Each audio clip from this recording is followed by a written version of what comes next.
గోదావరి కృష్ణా జలాల విషయంలో బీఆర్ఎస్ చౌకబారు విమర్శలు చేస్తుందని సీఎం రేవంత్ రెడ్డి మండిపడ్డారు. నదీ జలాల వినియోగం వివాదాలపై అసెంబ్లీ బడ్జెట్ సమావేశాల్లో చర్చకు సిద్ధమని సీఎం రేవంత్ సవాల్ విసిరారు. అన్ని అంశాలపైన ఒకరోజు మొత్తం సభలో చర్చిద్దామన్నారు. గోదావరి కృష్ణా జలాల అంశంలో తెలంగాణ నీటి హక్కులను కాపాడుతామన్న సీఎం రేవంత్ ఎలాంటి భేషజాలు లేకుండా పక్క రాష్ట్రంతో చర్చలు జరుపుతామన్నారు.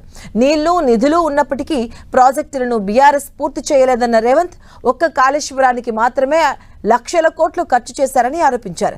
వచ్చే 2 ఏళ్లలో పెండింగ్ ప్రాజెక్టులన్నీ పూర్తి చేస్తామన్న సీఎం రేవంత్ కాళేశ్వరం ప్రాజెక్టును గాలికి వదిలేయబోమని ప్రజలకు ఉపయోగపడేలా రిపేర్ చేస్తామని చెప్పారు.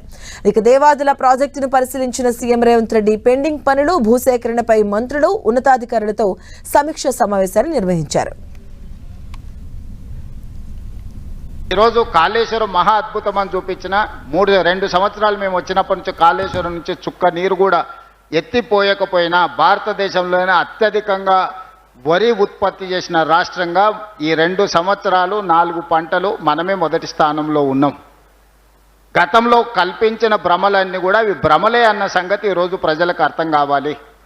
గోదావరి జలాలే కాదు కృష్ణానది జలాల మీద కూడా చాలా రకమైన అపోహలు కల్పిస్తూ పక్క రాష్ట్రానికి తరలించడానికి మేమే మంగళహారతి పడుతున్నామంటూ ఆరోపణలు చేస్తే కృష్ణానది జలాల మీద పూర్తి స్థాయి చర్చ శాసనసభలోనే తీసుకున్నాము. పబ్లిక్ మీటింగులు పెట్టి వేదికల మీద ఊకదంపుడు ఉపన్యాసాలు వద్దు. ఉమ్మడి రాష్ట్రంలో ఏం జరిగింది, తెలంగాణ రాష్ట్రం వచ్చిన తర్వాత 10 సంవత్సరాలు చంద్రశేఖరరావు గారు హరీష్ రావు గారు సాగునీటి పారుదల మంత్రులుగా ఉన్నప్పుడు ఏమి జరిగింది, ఉత్తమ్ కుమార్ రెడ్డి గారు సాగునీటి పారుదల మంత్రిగా అయిన తర్వాత ఏం చేసిండో చర్చ చేద్దామని అసెంబ్లీనే వేదికగా చర్చకు ఆహ్వానించినము.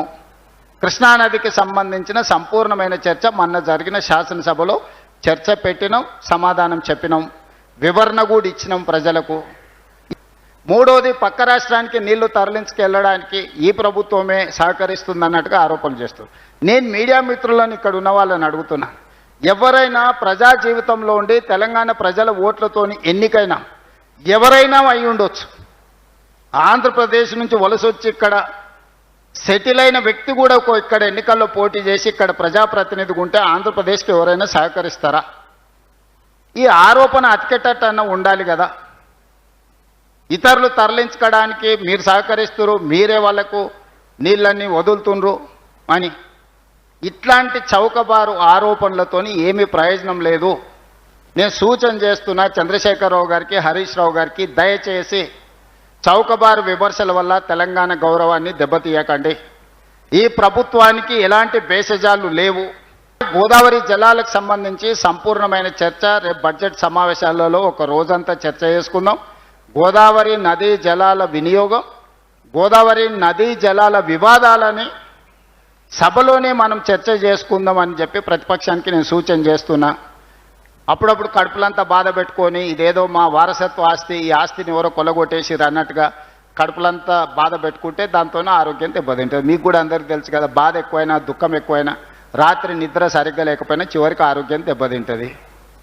కాబట్టి ఆ పరిస్థితులు వద్దు. 10 సంవత్సరాల ఆరోగ్యాన్ని కాపాడుకోండి. పొద్దున్నే లేచి వాకింగ్ చేసుకోండి, సాయంత్రం వ్యాయామం చేయండి, యోగా చేయండి, మంచి ఆలోచనలు చేయండి, మంచి పుస్తకాలు చదవండి. 80,000 ఏం చదివారు, ఇప్పుడు మంచి పుస్తకాలు తెలంగాణ సమాజానికి ఉపయోగపడే పుస్తకాలు కూడా చదవండి. తక్కువకి ఎక్కువకు చిన్నజీర స్వామి గారి సూక్తులు వినండి, లోక కళ్యాణం కోసం మంచి ప్రవచనాలు వినండి.